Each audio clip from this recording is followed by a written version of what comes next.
Hi everyone, this is Philip. I've been out for a while, yeah, Christmas, turkey, all that crap.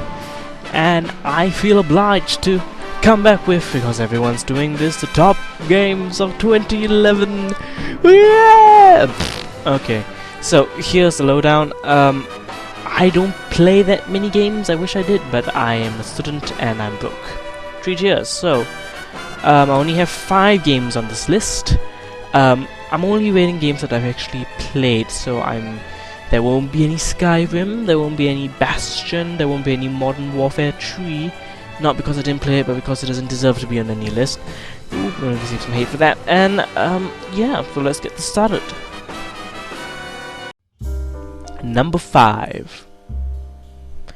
Noire, which came out earlier this year, and unfortunately this game will not be able to see the light of day on most people's top 5 or top 10 lists. Why? Because, as I quote most of my friends, there's no action, it's so boring, all you do is ask questions. Well, boo frickin' who, that's the idea of the game. You don't go into a puzzle game and start saying, where are the guns, where are the guns? Don't be a dick. I mean, come on, Noire is a beautiful game. It looks wonderful, it has a great storyline, not only as a game, but as a noir sort of film. It is spectacular. I don't need to talk anymore about graphics. You should know how awesome, uber great it is. The interrogations were sweet. The ways to look around, look for clues, the mystery behind it just encompassed a game that told a story. And honestly, I don't understand why people are getting so down about it. It didn't come out and say, oh, it's gonna be all action, action, shoot, shoot, shoot. It had enough of that. That's the idea of it. So Noire, 5th on this list, getting the respect it deserves.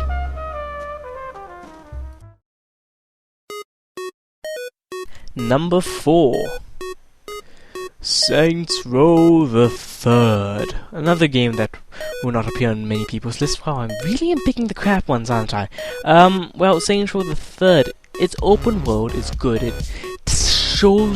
pushes the boundary of what you can do with a video game, and not in the sense of graphics, but in the sense of what you're physically allowed to do without having the sensors shoot you down. Dildo bats, gimp suits, streaking minigames. Yeah, I think this takes the cake of what gamers want to see in a game.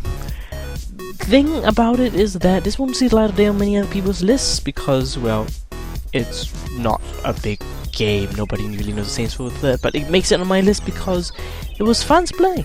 There was so much to do. Just a ridiculous story, not in a bad way, in fun, kind of ridiculous, silly. Few downsides about it. Some parts of the story were a bit wonky, but other than that, it was hilarious. It was a fun, enjoyable game, and it's for everyone to play if you're legal. So there we go, Saints Row the Third, my pick for number 4.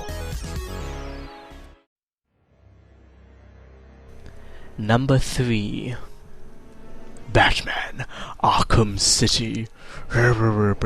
Well, where do I start? How about good writing? That's a good place to start. A big-ass explorable map with so much to do.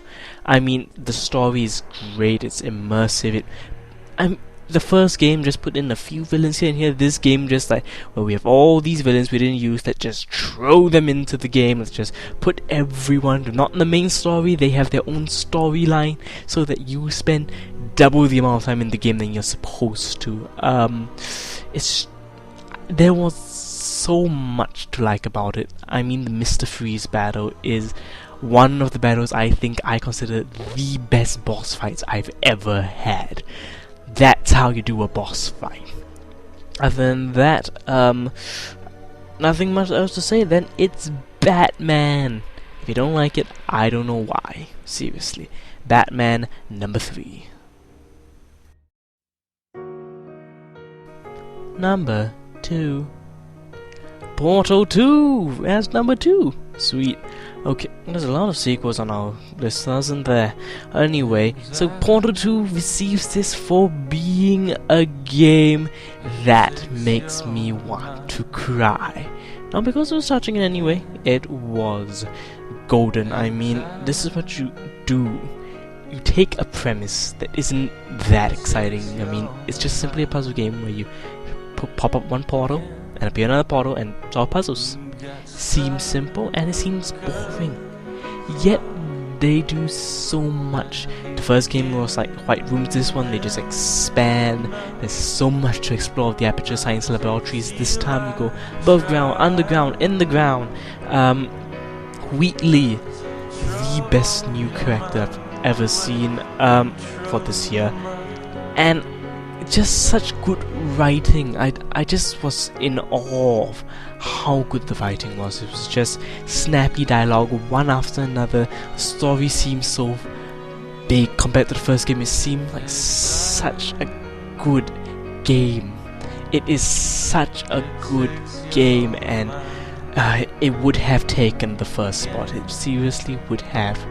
But you'll find out who took the first spot after this honorable mention. But before that, Portal 2, number 2 on the list for being absolutely everything a game should be. Fun to play, witty dialogue, and yes, memes on lemons. Now for the Philip Salisbury honorable mentions of 2011, we have Trapped Dead. Now, Trapped Dead is a game I had the misfortunes of playing, and let me say one thing. Go fuck yourself. This is one of the worst games of 2011, and by God, if you force me to play this again, I will cut off my dangly bits and hang them on the wall till the real zombie apocalypse comes. Bad storyline, clunky controls, horrible premise, just... And I played a truck driving simulation game earlier this year, and this just makes that game seem like Burnout Revenge. Gosh, Trapped Dead, you win the award of honorable mentions, as in, you do not deserve to be mentioned ever again. And the number 1 game of 2011 which I found the most enjoyable was Total War Shogun 2. Don't turn off the video. Don't close the video. Let me explain. I know this isn't the game you wanted to see. I know this isn't what most people would consider Game of the Year material, but it is to me. Let me explain first. Okay, I got Total War 2 as a whim, and I started playing it, and I thought, I'm not gonna like it. It seems so big, it seems so much to learn, and I played Victoria and I wanted to hang myself. And I saw this and I thought, ugh. Next thing I knew, 1 week in, I was literally hooked onto the game. I could not stop it.